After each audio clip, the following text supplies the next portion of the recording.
Noong mga nakaraang kabanata, nakilala natin si Aling Juana, isang inang handang gawin ang lahat para sa kanyang mga anak. Nagbukas ang isang bagong pag-asa.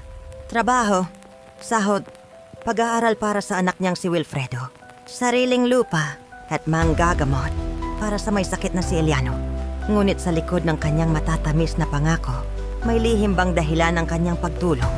At ngayong sisikat na ang bagong araw, totoo kaya nabukal sa puso ni Don Roberto ang pagtulong.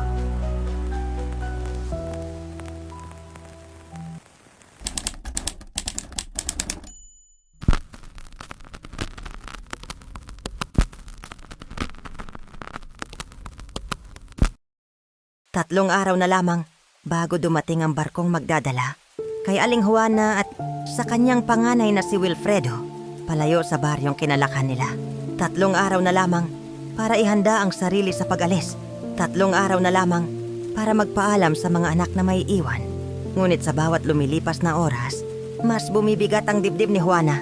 Sa loob ng kanilang munting kubo, nakahiga si Eliano sa banig.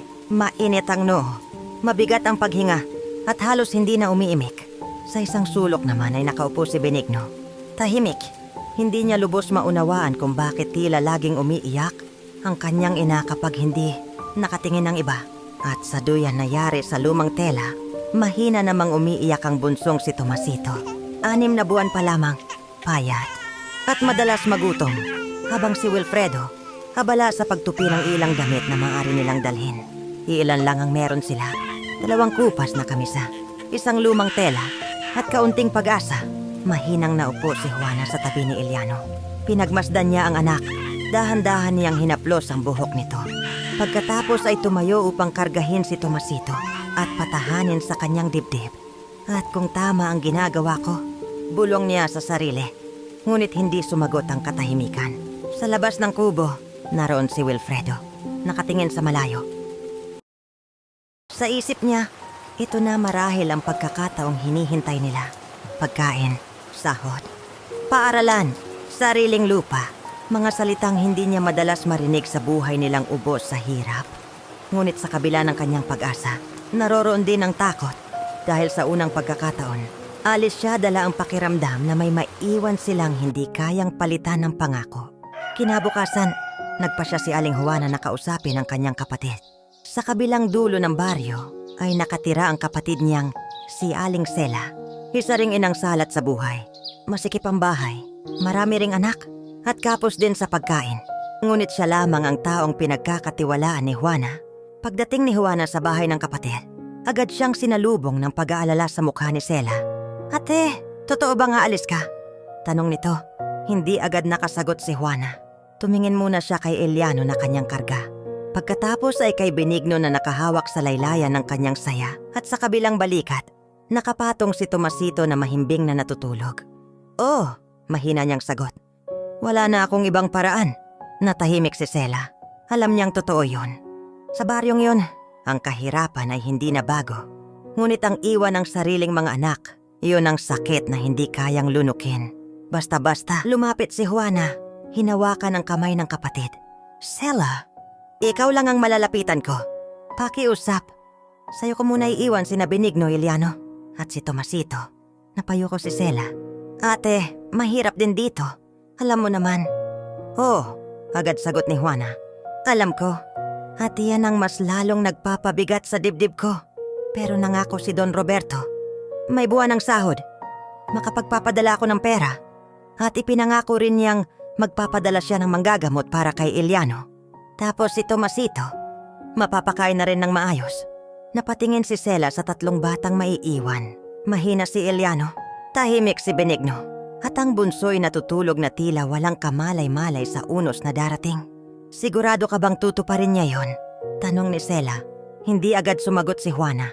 Dahil sa totoo lang, hindi siya sigurado. Ngunit wala siyang ibang kakapitan kundi ang pangakong yon. "Kailangan kong maniwala," bulong niya. "Dahil kung hindi, wala na kaming bukas." Tahimik na yumakap si Sela sa kapatid. "Sige ate, mahihirapan tayo. Pero aalagaan ko sila." Doon tuluyang nabasag ang pagpipigil ni Juana. Napaiyak siya, hindi malakas, hindi marahas, kundi iyak ng isang inang pinipilit maging matatag. kahit unti-unti nang dinudurog ng buhay. Nang gabing iyon, bumalik si Juana sa kanilang kubo. Tahimik ang loob. Naroon si Wilfredo nakaupo malapit sa pintuan. Naroon si Benigno inaantok habang yakap ang tuhod. Nasa duyan si Tomasito, mahina ang pag-iyak. At naroon si Eliano, mahimbing ngunit mabigat ang paghinga. Umupo si Juana sa tabi ng panganay. Wilfredo, handa ka na ba? Hindi agad sumagot ang binata. Pagkatapos ay tumingin siya sa ina. Hindi ko po alam, inay. Masaya po ako. Pero natatakot din. Bakit po parang ang bigat-bigat ng lahat? Napatingin si Juana sa anak. Doon niya nakita na kahit gaano pa kaaga naging matatag si Wilfredo. Bata pa rin ito. Isang batang pinilit tumanda dahil sa hirap. Dahil anak, mahina niyang sabi, ang pag-asa minsan may kapalit na sakit. Tahimik silang dalawa. Sa sulok ng kubo, mahina ang pag-ubo ni Eliano. At kasabay noon, ang iyak ni Tomasito mula sa duyan. Agad tumayo si Juana. Karga muna ang bunso. Pagkatapos ay tumabi kay Eliano. Paano po sila, inay? Tanong ni Wilfredo.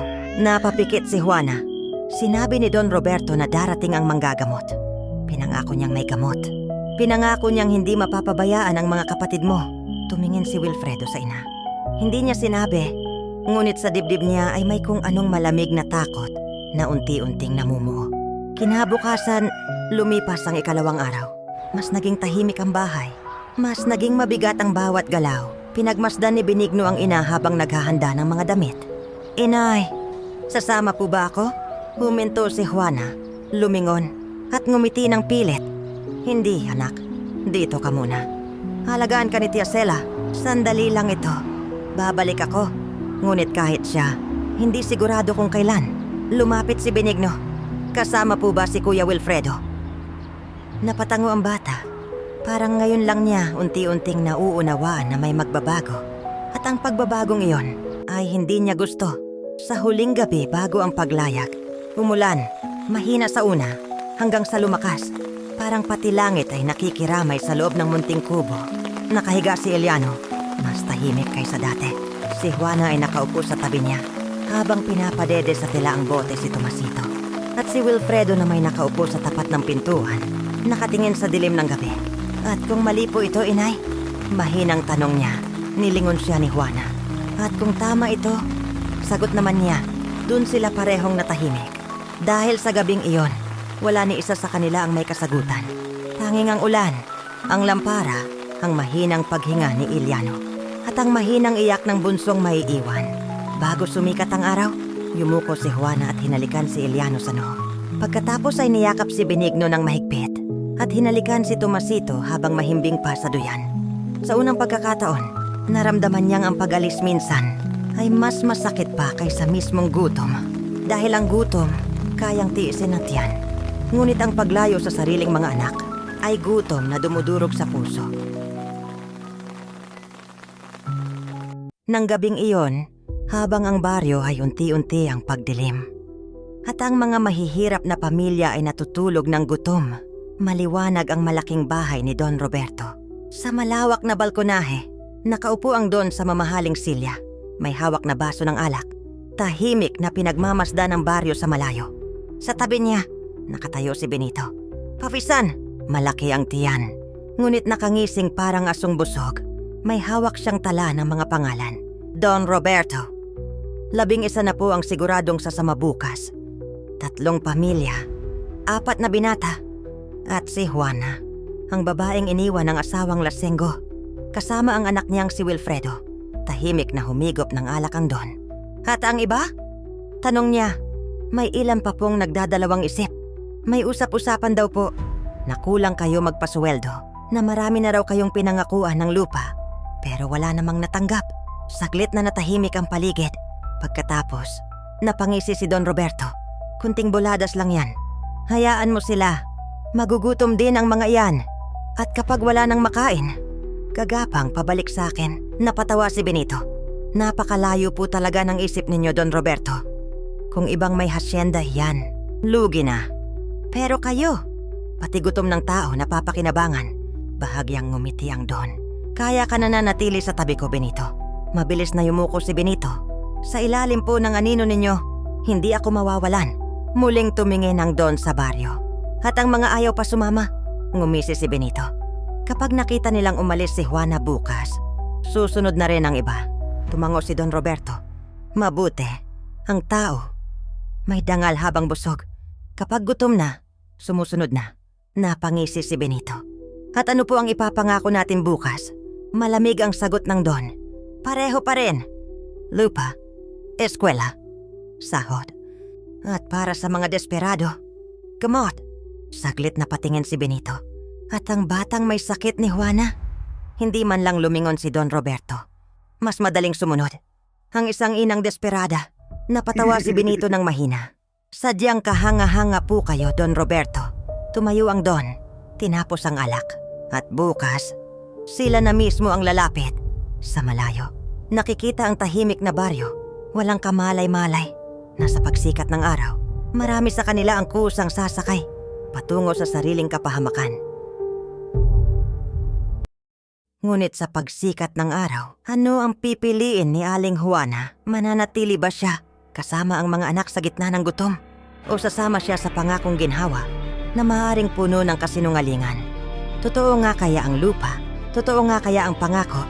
O simula na ito ng panlilinlang, ang sahod at ang manggagamot para kay Eliano? O isa lamang itong bitag na maglalayo sa kanya sa mga anak? At kung aalis siya, makikita pa kaya niyang muli ang tahanang iiwan niya?